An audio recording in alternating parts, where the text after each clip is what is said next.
Iran Israel সংঘাতকে ঘিরে আন্তর্জাতিক গণমাধ্যমে একের পর এক চাঞ্চল্যকর তথ্য উঠে আসছে। মুসলিম দেশ সৌদি আরব সংঘাতের শুরুতে হামলার নিন্দা জানিয়ে ইসরায়েলকে সাহায্য করবে না বলে দাবি করলেও পরবর্তীতে ইসরায়েলের সঙ্গে গোপন সহযোগিতার অভিযোগ উঠেছে উপসাগরীয় মুসলিম দেশ সৌদি আরবের বিরুদ্ধে।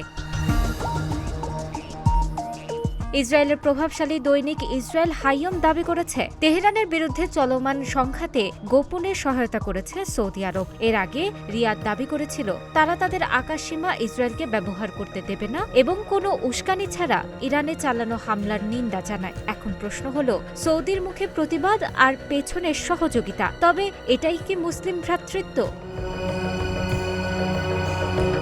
প্রতিবেদনে বলা হয়, 12 দিন ব্যাপী ইরান ইসরায়েলের যুদ্ধের সময় ইরান থেকে ছোড়া বহু ড্রোন ইরাক ও জর্ডানের আকাশসীমা পেরিয়ে ইসরায়েলের দিকে এগিয়ে যাচ্ছিল। তবে সৌদি বিমান বাহিনী হেলিকপ্টার পাঠিয়ে এসব ড্রোনকে আকাশেই ধ্বংস করে দিয়েছে, ফলে এসব ইসরায়েল পর্যন্ত পৌঁছাতে পারেনি। প্রতিবেদনে আরও বলা হয়েছে, ইরান ইসরায়েলের মধ্যকারের সংঘাতে সৌদি আরব ছাড়াও জর্ডান, যুক্তরাষ্ট্র, ব্রিটেন ও ফ্রান্স সহযোগিতা করেছে। পুরো অপারেশনটি পরিচালনা করেছে মার্কিন সেন্ট্রাল কমান্ড তথা সেন্টকম।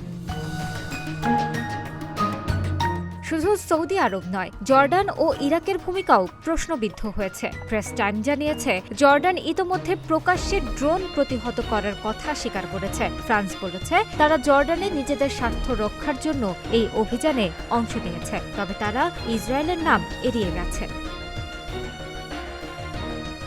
কূটনৈতিক বিবৃতি ও নীরবতার আড়ালে পুরো মুসলিম বিশ্বকে দেখা যাচ্ছে নিষ্ক্রিয়, যেখানে একমাত্র ইরানই সরাসরি বর্বর ইসরায়েলি হামলার বিরুদ্ধে প্রতিরোধ গড়ে তুলেছে। আর সেই ইরানকেই দুর্বল করতে সৌদি সহ প্রতিবেশী মুসলিম দেশগুলো গোপনে ইসরায়েলকে সহায়তা করেছে, এমন গুরুতর অভিযোগে নতুন করে বিতর্ক সৃষ্টি হয়েছে। যদিও সৌদি আরব এখন পর্যন্ত এ বিষয়ে আনুষ্ঠানিক কোনো বক্তব্য দেয়নি।